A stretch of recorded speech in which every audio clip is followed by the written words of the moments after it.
Brad, anong ginamit mong oil dito sa shock na to? Pinalitan mo ng oil seal. Siyempre, national. Tuti.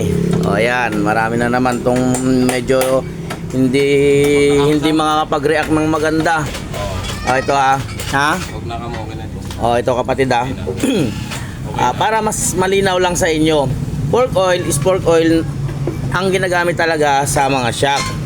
Pero kami, may mga pagkakataon na gumagamit kami ng tuti. Bakit? O ito. Papaliwanag ko lang para mas malinaw sa inyo.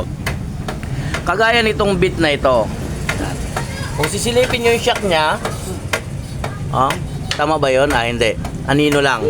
Maganda pa yung shock nya. Walang katama-tama. Kahit dun sa kabila. Ayan o. Marumi lang pero maganda pa yung shock nya. So pork oil ang gagamitin natin dyan. Itong shock na to. Maganda pa.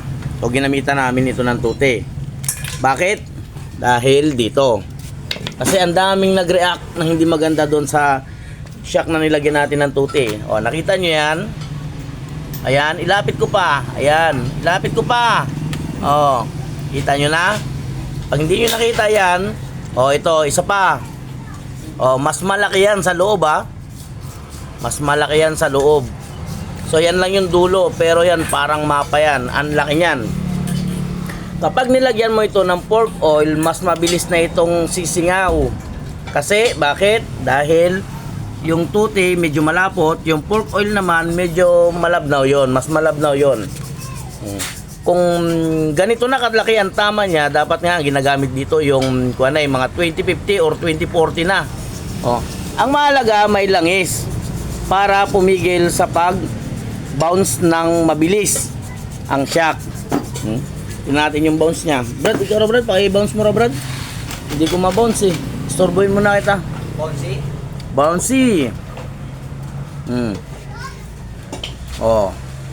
Kung sinasabi nyo namang sag, siyempre kapatid, estimated na namin yan. Estimated na yan ang gumagawa. Diba? Hindi mo pwede sabihin matigas yan. Hindi ikaw yung nagpapump. Mukhang matigas. Hindi ikaw nagpapump eh. Kaya may isip mo na hindi, na talagang medyo matigas. Pero pag ikaw nagpapump niyan, mararamdaman mo yan. Estimated na yan. Ngayon, alam nyo na yung pagkakaiba ng tuti at pork oil. So, may mga pagkakataon na ginagamitan ng tuti, may pagkakataon na dapat ginagamit ang pork oil. So, pag medyo mas malala pa, doon na tayo sa pangdiinan. Grasa na may halong konting langis. Ayan. Kasi nga, baka yung mga nagko-comment ng pork oil ang ginagamit nila, o yung talagang nakikipaglaban sila na pork oil lang, baka yun yung laging ang ginagawang motor ay puro scooter lang, puro ganito lang. Hindi nakakagawa ng mga tricycle na mabibigat yung sidecar. Diba? Dapat maano nyo rin yan kapatid, ma-analyze nyo rin yan. Tingnan natin ito. Ito. Medyo may tagas-tagas na rin dito pero maganda pa yung shock niya. Lalo na sa mga ganitong shock. Yan, yung mga shock na ganyan, aftermarket. Pag ginamitan mo yan ng pork oil, awan ko na lang kung hindi mag-leak agad yan.